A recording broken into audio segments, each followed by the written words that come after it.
Welcome to lesson 5.3, percent ratio and rate continuing. In this lesson, we're going to be solving some percent problems. Now, students will find the whole when given a percent and calculate percent increase and percent decrease. Students will be taught the proportional method of solving percent questions to use for finding a whole. In percent, there's a variety of problem-solving methods. In this lesson, we're going to learn a new method called proportional problem method. This has advantages because this method is used for a lot of different processes in math. First off, why investigate a new math method when we already know how to solve this from grade 7? Well, we know how to solve a question which asks for a percent, but we do not know how to solve a question for solving for a whole. For example, 23 is 92% of what number? How do we do this?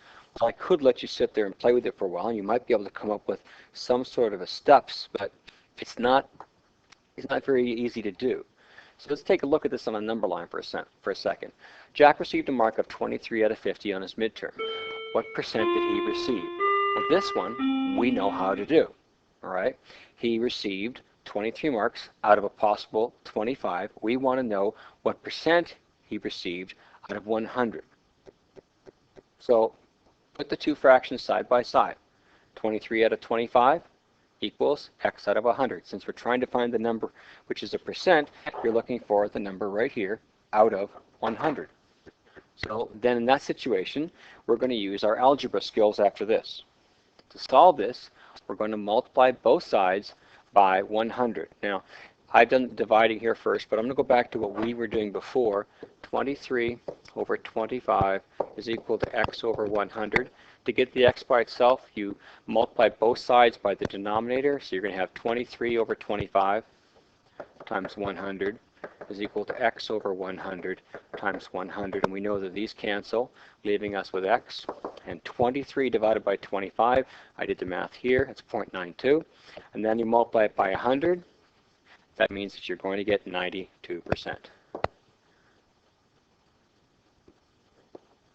All right, so that's pretty straightforward. If you think about what we were doing before, converting the fraction to a decimal, that's what this is, right? So fraction to a decimal. And then, of course, the next step is to multiply by 100. Take your decimal, multiply by 100, which is this. So what I'm really doing is the same thing as we just did. I'm just doing it in a slightly different format. And you'll see the advantage for that a little bit further here. So Jack received 92% on his test. So now let's reverse this. Jack received 92 on his test. He got 23 correct. How many questions were on the test? So you'll see right away, this is not 92% of 23. Because if you do 92% of 23, what will happen is you will actually get less than 23 questions on the test, of which he got 23 correct. So how can you have 23 correct, receive 92%, and have less questions in the test? It just doesn't make any sense. If that confuses you, it should, because it makes no sense. So let's take a look at this next one. I'm going to actually change the page here because we'll use over here. You can see how difficult this is. However, if we go back to our simple setup, it's quite easy. Mark received over mark possible is percent received over percent possible. Right? So mark received, 23. Out of, we don't know. That's our unknown. I don't know how many questions are on the test. But we do know he got 92 out of 100. So now when you get to this step, we can do some really fancy algebra to get the x on top by multiplying both sides by x and all that. However, we're going to go back to a very simple process we learned a long time ago. Whatever you do to one side, if you do the same thing to the other, it's equal. Right? So we're going to make this into its reciprocal. And if I do that, I'm going to make that into its reciprocal also. Now, if you take a look at this, x over 23, if you go back to what we just did back here, you'll notice that it now has the variable on the top, and this one here has the variable on the top down here. So now it's the same process for solving. You're going to take x over 23 is equal to 100 over 92. If you want to divide it out first, you can. So you divide your fraction, and then you're going to multiply by whatever is under your variable. So divide, you get that. Multiply by 23, you get that. So the test was out of 25 marks. Now, if you round this number off too close, like right there or whatever, and I have 1.08, when you multiply by 23, you won't get 25 questions exactly. So you got to make sure that when you're doing this, that you write the stuff down, but you keep this number in your calculator. Right? Take the 100 divided by 92, and then don't clear it. Just press times 23, and you'll come out with the whole number of 25. I see a lot of students, what they'll do is they'll have this in their calculator, and then what do? They clear it, and then what? They input it right back in, which is kind of redundant. Just keep it in there. The next thing you do to it, the calculator will pick up the last answer and just multiply your last answer, which was your divide question, by your 23. The test was out of 25 marks here. All right, next question. Bob is 167 centimeters tall. This is 88% of the height he expects to grow to. How tall will Bob grow? All right. Now, we know we're going to set up two fractions side by side. So this is the way all these things always start. Equals in the middle. Now we know we have a percent. It says here Bob has 88%. Now you have to read carefully here. It says here that he's 167 centimeters tall. This is 88%. So the 167 is not the total height he's going to get to. 100% is the total height. So the 167 goes up here. We want to know, what is his total height going to be? So there you can put the x in the bottom here. So once you get to this step, you flip both sides. So you get 100 over 88 equals x over 167. And then you go 100 over 88. Multiply that by 167. And x over 167 times 167, these will cancel, leaving you with x. And you take 100, you divide it by 88. And once you have that, 1.33, or 1.13, multiply that by 167, and you will have that he is going to expect to grow to 189.77 centimeters. Now we refer to these as flip questions because the first thing you have to do to solve them is to get this up top. Think of this as a bubble, and this is water. Everything always has to go to the top. The variable must always be floating on the top of the water. All right, but if you float this one, you've got to float this one too and flip them both. All right, going to the next question. Bob can jump 2.3 meters in the junior high jump. This is 94%. So if this is 94%, that means this is a part. It's a partial. It's not the total. Since 94% is always out of 100, you can always start with that. Now, the 2.34, you have to decide, is that the total or is that the part? It's not the whole thing here. We're kind of trying to find the whole. So this is 2.34. It says this is 94%, so it goes across from the 94%. And of course, that gives you the x here on the bottom. So once you have that, you can solve it. So I'm going to have you continue this and solve this question. So pause the recording and try it.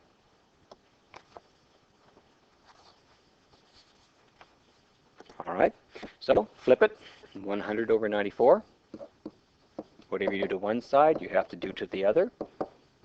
All right, and now multiply by the number that's under the variable. That's how you get this solved. So you have 100 over 94 times that by 2.34. X over 2.34, whatever you do to one side of an equation, you must do to the other. Those cancel. So x is going to be the result of 100 divided by 94, and then you're going to take that answer, and you're going to multiply by 2.34, and that will give you 2.49. So Bob's record is 2.49 meters. That's the junior high record. All right. Try this one. An iceberg shows 38% of its ice above water. The rest is below the water level. If an iceberg shows 34.5 meters above the water, how tall is the iceberg in total? So, solve that question.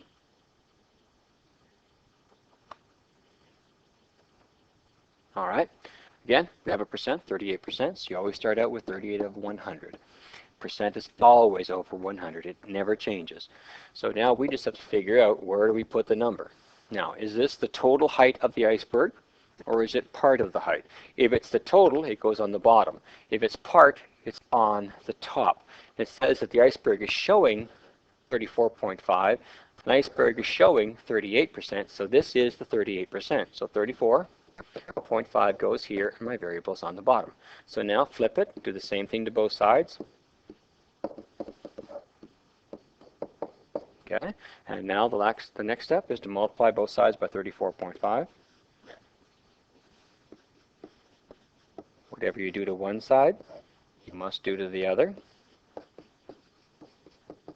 Now these will cancel. They form 1x, which is x.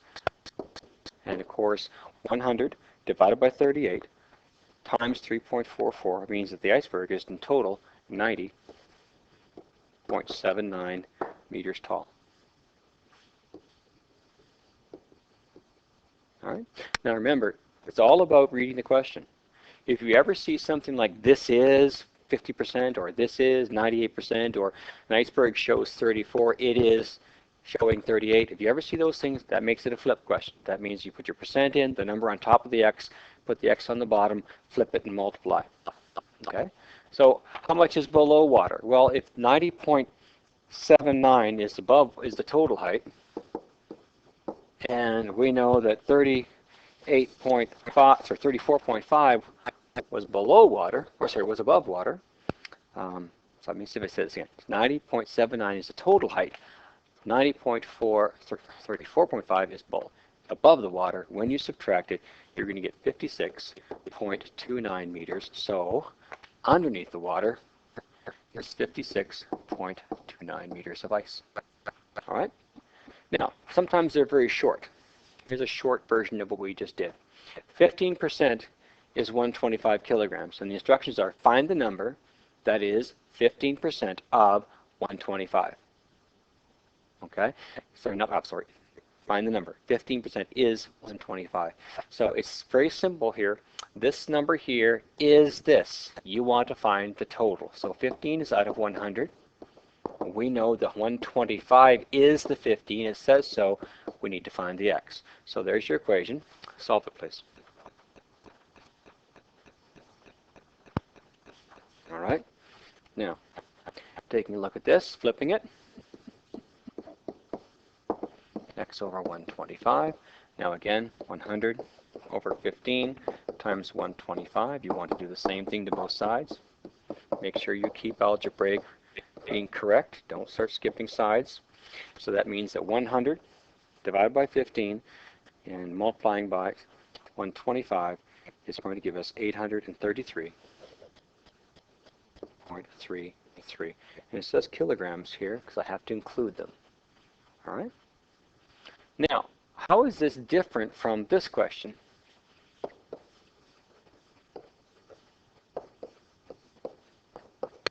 These are two completely different questions. One has the 125 kilograms being 15% of the number.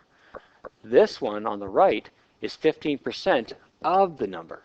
So in this case, you'd have 15% over 100, but this is the whole thing. So it would already be on the bottom, and your x goes on the top. Now when you get to this step, you'll notice that steps for solving are always identical. This is one of the joys of this type of a system, is that the process for solving the question, once you have it set up, is always the same. All right? And then you just take 15 divided by 100 and multiply it and get your answer. So it's actually a very good method, and we're going to use it a lot when we do scale diagrams and proportional stuff. You'll see we do a lot of this kind of stuff, especially with finding unknowns in our triangles and stuff like that later in similar triangles. All right, let's talk about percent of decrease. Now, stop thinking what we're thinking about. New topic. Percentage change is how much percentage something will increase by or change by. And we're lucky. We have a formula. Percent change is what it changes by over its original amount. So if there was 23 people at Bob's birthday party, 12 more showed up, what percent increase was there in people? So what I need to know is that the new increase of 12 has shifted our percentage. So we need to take a look at the calculation. So here we go. It's actually very simple. Percentage change is equal to what it changed by over its original number multiplied by 100. 12 people showed up. Right here, 12 people showed up. There was 23 originally. So you go 12 divided by 23.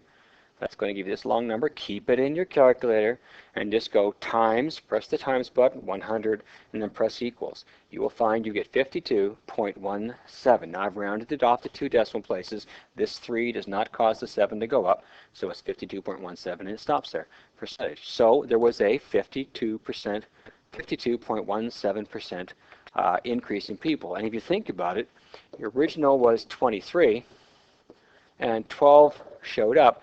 That's almost exactly half of, it's actually just slightly more than half of 23. All right, so it works out to be 24 would be perfectly 1/2. So I think I got a math error somewhere. 12 divided by 23. Let's take a look. No, I don't think I'm wrong. Let's double check here.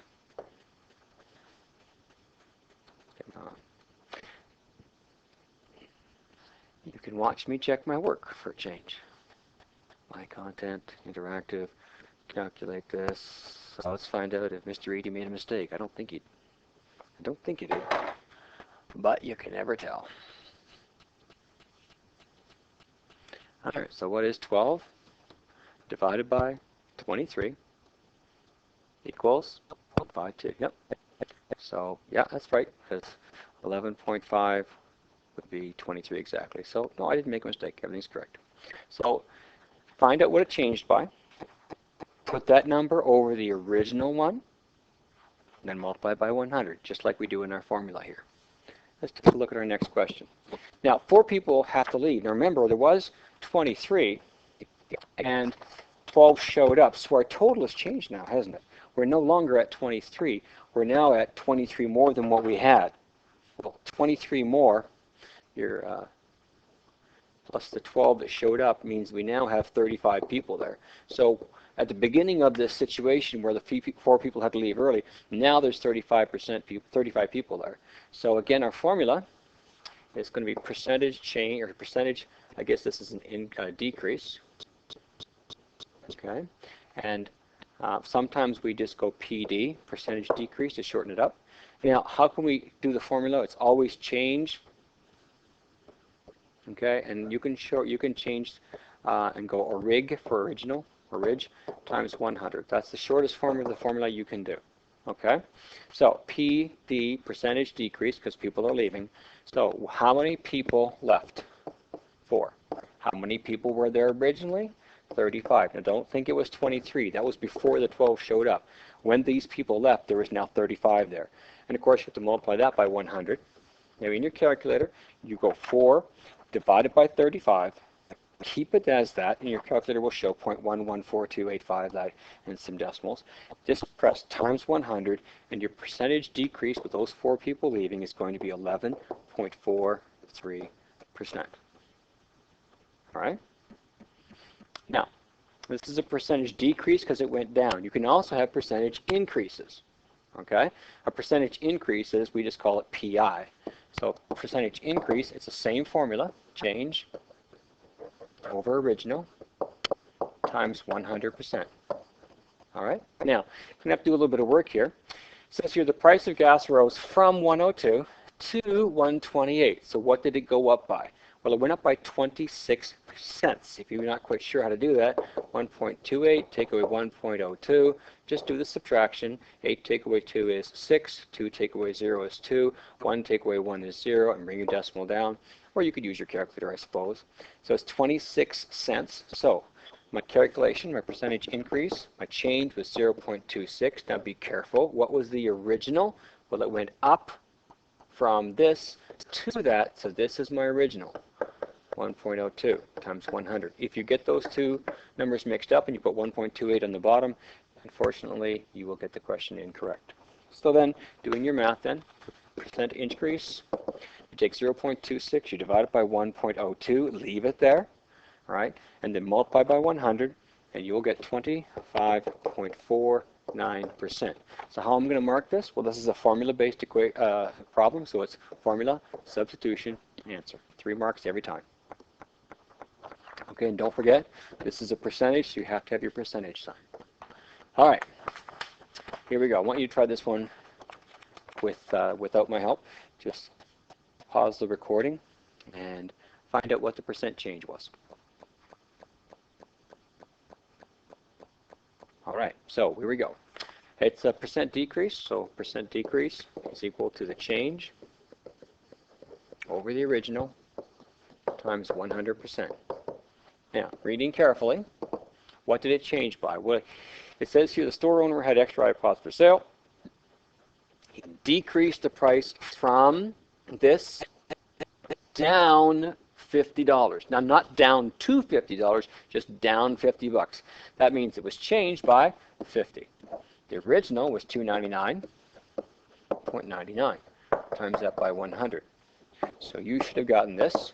And then, of course, 50 divided by 299 means that your calculation is going to be your number is going to be 0.16667222224. And then you multiply that by 100 and you'll get 16.67%. Again, formula, substitution, and answer. Now this is a word problem, so the percent decrease was 16.67%.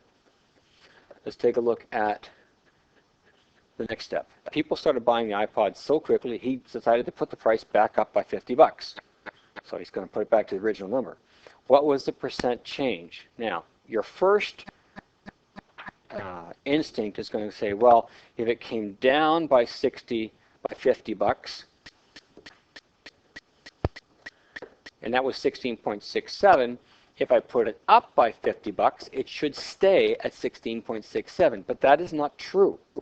You have to remember that percentage decrease and percentage increase always have the bottom here being the original.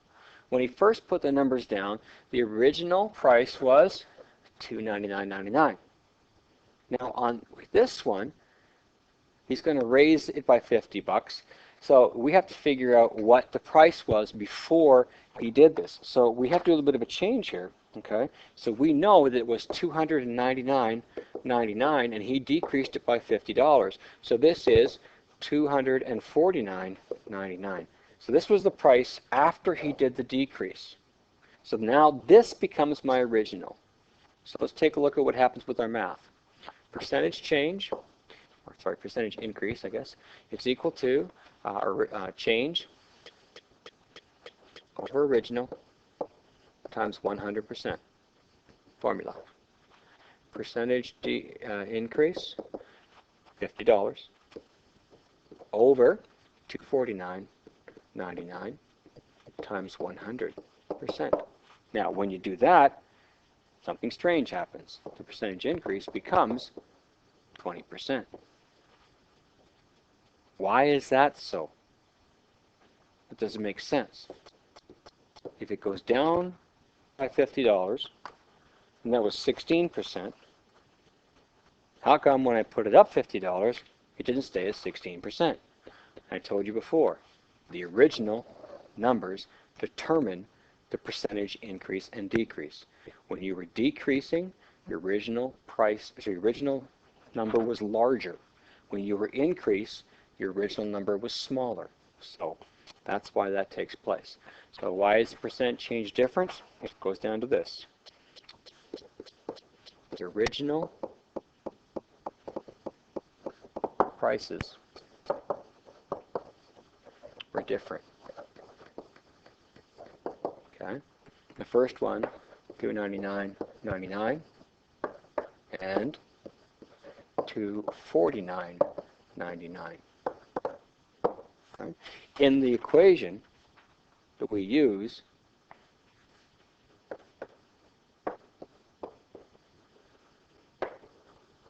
these cause the equation to be different. Now, what do I mean by that? Well, let's take a look at our two equations. When we were doing percent decrease, it was change over original times 100%. So this is what our equation looked like.